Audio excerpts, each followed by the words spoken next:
good morning. So, biyahe tayo. May titignan tayo ngayong Ford ni unit dito sa, saan yan? Cubao?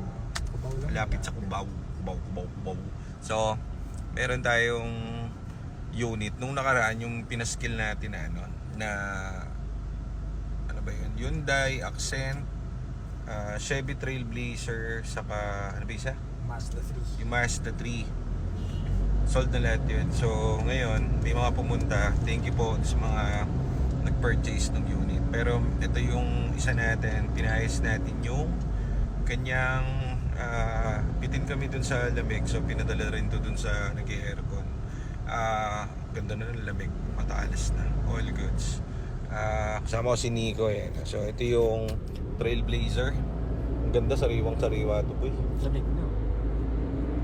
Ayos. Ganda manakbo, walang kahit anong kalampag. So shout out dun sa nabili namin. Sir, thank you very much. Ang ganda ng units mo. Mabisa, tumainam. So, niready na po namin yung unit nyo. Kailan ba kukuhanin to? Mamaya. Mamaya na pala. So, Cleaning na lang. ay, patay pa yung kuko. So, cleaning na lang to mamaya. Thank you, sir. So, meron tayo check ngayon. Ford Focus na washery. Maganda. Inom. Paubos na yung Focus natin. So, restock tayo ng Focus. Check natin kung maganda. Pero, na-check namin sa OBD. All goods. Problem niya is chef fork. So, most common na naging problem kasi yung may-ari, matagal wala sa bansa. Or matagal siyang wala dito sa, sa bahay nila. So, gawin niya lang tapos na-stock. So, yun nagiging problem. Mas okay pag ginagamit niyo yung unit nyo kaysa na-stock. So, pag na-stock siya, nagkakaroon niya ng mga problem. Tayo na ba sa chef fork? Pala tayong transmission dito. Yan yung kukuhanin natin Ford Focus color black 2013 model tapos hatchback.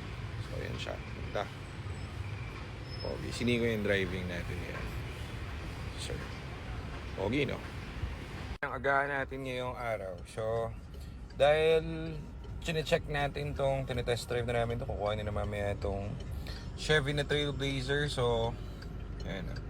Ganda ng tempo. Kanina pa yan nakaandar. Di namin pinapatay. Ayaw gumikna, malamig yung engine. So all good. Lamig na ng aircon, sarap. Ready na to pang biyahe-biyahe kasi sariwang-sariwa ito. Swerte nung nakakuha. Ganda. So syempre yung may-ari nito ng Trailblazer, hirap na hirap siyang ibenta to. Kasi syempre, yung hindi naman siya car dealer personal owned niya ito. So minsan mas better sa amin, mas mabilis kami maka-sell ng unit kasi syempre mas malawak yung network natin, yun lang naman yun. Saka syempre mas maraming may tiwala dun sa page kaysa dun sa pagka bibili mo siya directly kasi syempre kami alam namin yung mga dapat tignan, yung mga papeles and everything, di ba?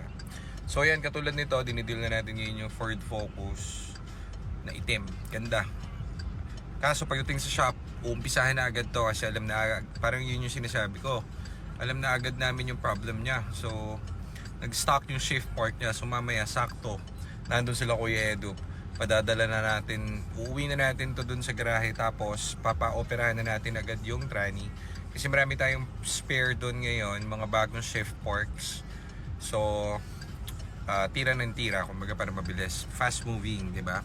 So yan, pirmahan na nga sila ng Focus. So uwi na natin yung Focus, guys. Sa RD po. Dito na malalaman kung saan yung sa RD niya. Ako nagbaas. Pasig. Registered with Pasig. Ay, yung papel sa harap. Yung unit, guys. So tingnan niya. Si Nico nagda-drive niyan. Yan, okay naman, umaandar. Pwede na yung ibenta. Pero tignan mo, pag uwi natin galing dyan sa garahe, pabubuksan natin yung buong tranny.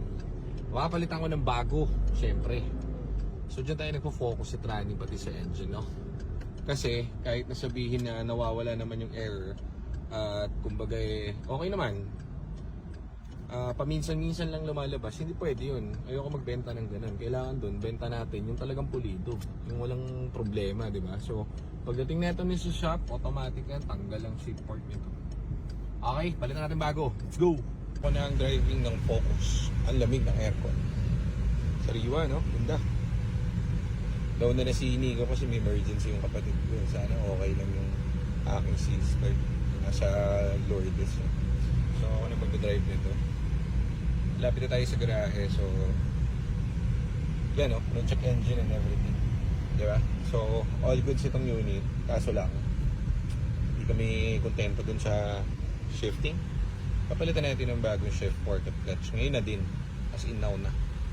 Diba? Para magamit na agad natin.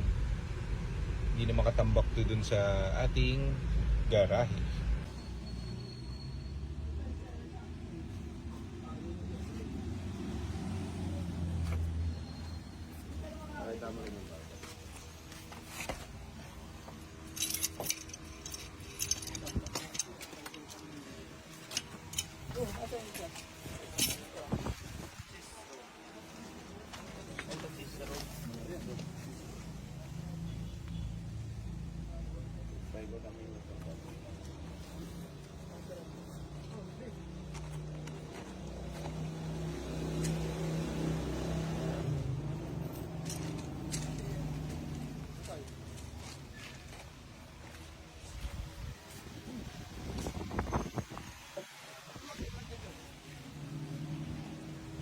Nangya ka, John. Inunahan mo kami lahat.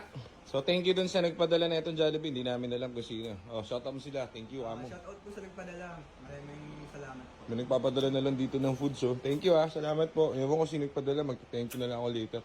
Tum na si Aljon. Papakainin na namin ng mga boys dun sa mechanics natin dun. So, tara. Ano, sarap? Solid? Dami. Thank you. Hindi ko alam, pero thank you sa'yo. Thank you daw po. Sino kaya nagpadala?